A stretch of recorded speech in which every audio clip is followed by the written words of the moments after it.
नमस्कार साथियों, मैं निकुंज तामड़ी सिलेक्टेड सब इंस्पेक्टर वेदांत क्लासेस अजमेर के ऑफिशियल यूट्यूब चैनल पर आपका हार्दिक स्वागत अभिनंदन।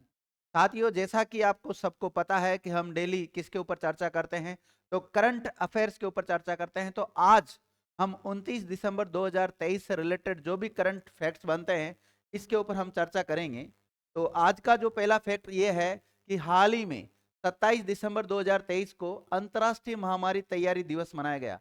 तो अंतर्राष्ट्रीय महामारी तैयारी दिवस प्रतिवर्ष विद्यार्थियों कब मनाया जाता है? तो ये मनाया जाता है 27 दिसंबर को। कब मनाया जाता है? 27 दिसंबर को मनाया जाता है।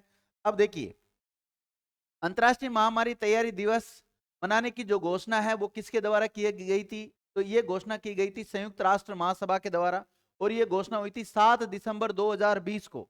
और उसमें ये कहा गया था एक प्रस्ताव के द्वारा कि 27 दिसंबर के दिन अंतर्राष्ट्रीय महामारी तैयारी दिवस मनाया जाएगा।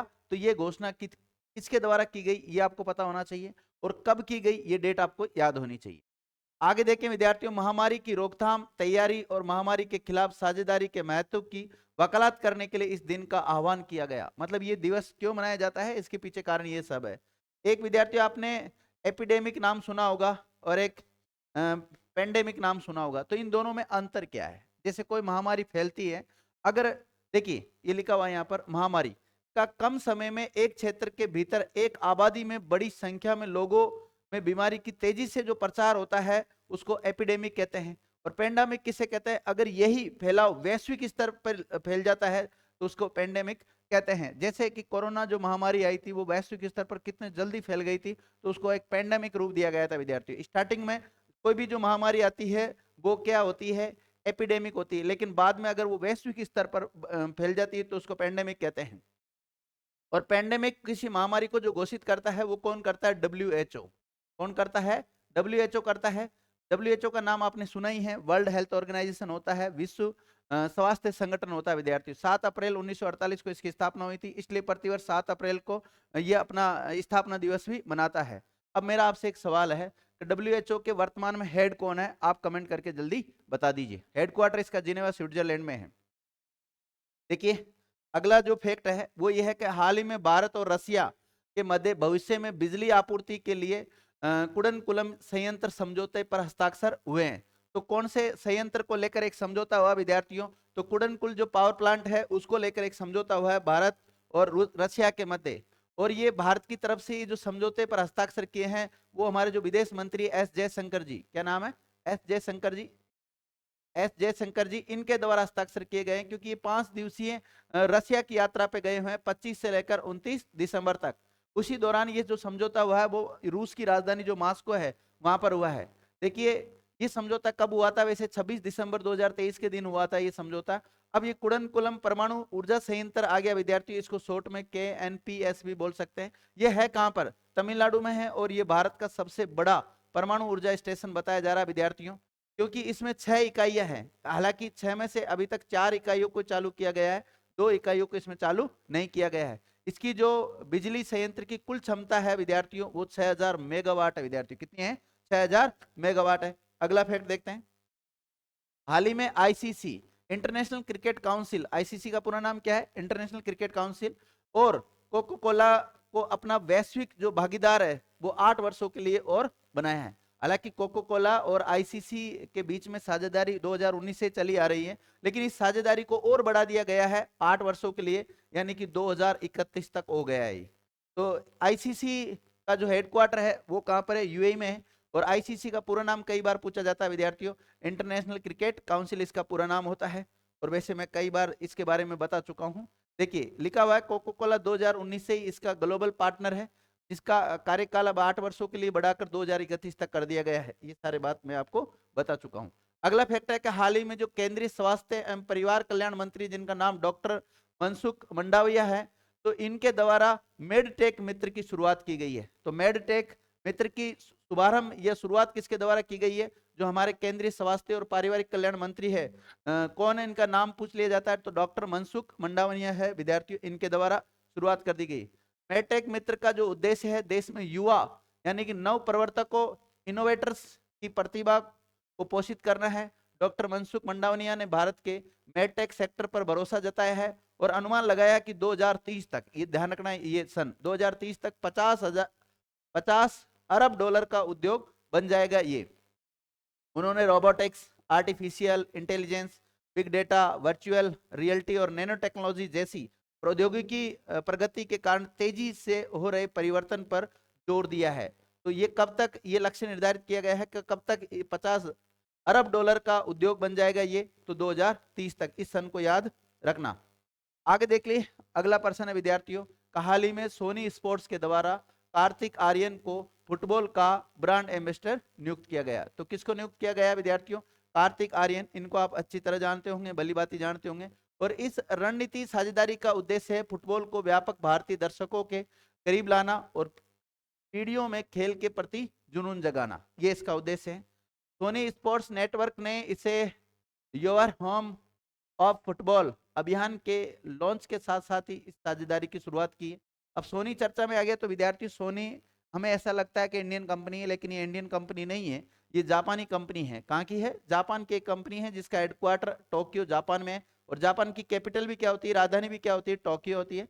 और सोनी का स्थापना कब हुई थी? 1946 में इसकी स्थापना हुई। वर्तमान में देखें कि सोनी के सीईओ कौन है? केनिचिरो योशिदा इसके सीईओ है। सीईओ का कई बार फुल फॉर्म पूछ लेते हैं, तो सीईओ का पूरा नाम होता है चीफ एग्जीक्यूटिव ऑफिसर होता है। हिंदी में सीईओ का पूरा नाम होता है जो मुख्य कार्यकारी अधिकारी होता है। इसी प्रकार देखिए, अगला जो फैक्ट है कि हाल ही में भारत के प्रधानमंत्री नरेंद्र मोदी पुष्पुल टेक्नोलॉजी वाली अमृत ट्रेन का अनावरण किया।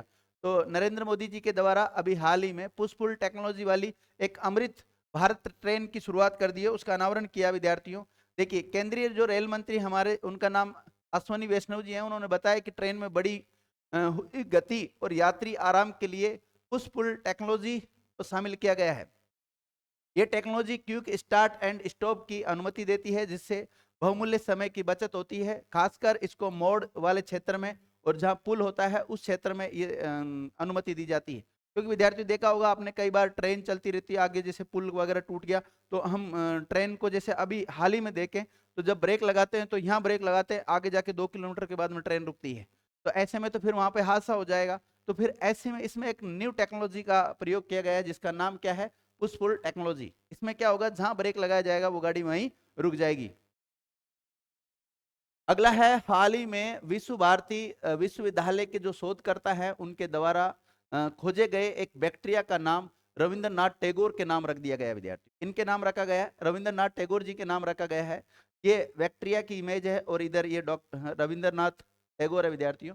वैसे इस बैक्टीरिया का नाम पेंटोवा टैगोरी है। क्या है? पेंटोवा टैगोरी है, लेकिन इसका नाम किसके नाम पर रख दिया गया है? रविंद्रनाथ टैगोर के नाम पर रख दिया गया है।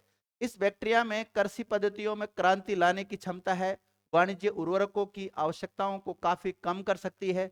इससे किसानों की लागत में बचत हो सकती है और फसल की पैदावारी बढ़ सकती है, ये जो बैक्टीरिया है इसकी वजह से। इसके अलावा अगर हम रविंद्रनाथ जी के बारे में जानना चाहे तो रविंद्रनाथ विश्वविख्यात कवि थे विद्यार्थियों, साहित्यकार, दार्शनिक और भारतीय साहित्य के नोबेल पुरस्कार विजेता थे। इनको साहित्य के क्षेत्र में 1913 में नोबेल पुरस्कार मिल चुका है। इन्हें गुरुदेव के नाम से भी जाना जाता था। और गुरुदेव की जो इनको उपाधि दी थी, गुरु की उपाधि दी थी, वो किसने दी थी? महात्मा गांधी ने। और महात्मा गांधी को इन्होंने जो उपाधि दी वो महात्मा की उपाधि दी थी विद्यार्थियों। ये 2 उपाधियों के बारे में भी याद रखना। इसके अलावा अंग्रेजों ने इनको कौन सी उपाधि दे रखी थी? तो नाइटहुड की। और बाद में इन्होंने अपने जो नाइटहुड की उपाधि थी उसको अंग्रेजों को वापस भी लौटा दिया था। आज का एक और प्रश्न है विद्यार्थी, यूट्यूब से रिलेटेड है कि यूट्यूब पर 20 मिलियन सब्सक्राइब पूरे करने वाले वैश्विक नेता कौन बने हैं? तो वो बन गए विद्यार्थियों नरेंद्र मोदी जी बन गए हैं। इन्होंने 20 मिलियन सब्सक्राइबर कंप्लीट हो चुके हैं, ये इनका ऑफिशियल यूट्यूब चैनल है। लेकिन दूसरे नंबर के नेता की बात करें वैश्विक स्तर पे तो उनमें जो ब्राजील के पूर्व राष्ट्रपति है जेयर बोल्सोनारो वो रहे हैं, जिनके मात्र 64 लाख ही सब्सक्राइबर है विद्यार्थी। कम है, जैसे अपने यूट्यूब चैनल पर भी कम है। आप सभी विद्यार्थियों का सहयोग रहा तो अपना भी एक दिन काफी अच्छा नाम होगा भारत में, और ना केवल भारत में बल्कि वैश्विक स्तर पर बहुत सारे सब्सक्राइबर अपने होने की संभावना है। आप सभी विद्यार्थियों का साथ चाहिए विद्यार्थियों, ऐसी बात नहीं है, ग्लोबल लेवल पर भी हम जा सकते हैं। तो आप सभी विद्यार्थियों से एक ही रिक्वेस्ट है कि इस चैनल को भी आप ग्लोबल लेवल पर लेके आइए, अधिक से अधिक लोगों के साथ इसको शेयर कीजिए। जो अगर हम अच्छे कंटेंट दे रहे हैं तो आप इसको शेयर करो, अगर नहीं दे रहे तो मत करो विद्यार्थियों। लगता है अगर आपको तो वास्तव में इसको शेयर करना चाहिए, लाइक करना चाहिए, अपने दोस्तों के साथ शेयर करना चाहिए, सर को सपोर्ट करना चाहिए। तो आप इस चैनल को अधिक से अधिक लोगों के साथ शेयर कीजिए। देखिए इसके अलावा विद्यार्थियों कुछ दिन पहले जैसे मॉर्निंग कंसल्ट के द्वारा एक रिपोर्ट जारी की गई थी, उस सर्वेक्षण में प्रधानमंत्री नरेंद्र मोदी जी 76% अप्रूवल रेटिंग के साथ दुनिया के सबसे लोकप्रिय नेता बन गए थे। विद्यार्थियों दुनिया के सबसे लोकप्रिय नेता बन गए थे। अगर बात करें नरेंद्र मोदी जी को कौन कौन से अभी 2023 में पुरस्कार दिए गए हैं, तो उन पुरस्कारों के बारे में बता देता हूं। जैसे पहला है जैसे grand cross of the legion of honour का पुरस्कार जो दिया गया वो फ्रांस के द्वारा दिया गया। इसी के प्रकार लोकमान्य तिलक राष्ट्रीय पुरस्कार भारत के द्वारा इनको दिया गया। इसके अलावा पलाव गणराज्य द्वारा एबाकल पुरस्कार मिला इनको, और companion of the order of Fiji award इनको मिल चुका है। Companion of the order of लोगो मिल चुका है जो कि पापुआ न्यू गिनी के द्वारा दिया गया। इसके अलावा ऑर्डर ऑफ द नाइट मिस्र यानी कि इजिप्ट के द्वारा इनको दिया गया। तो इनको जो मिले ये प्रमुख सम्मान थे विद्यार्थियों।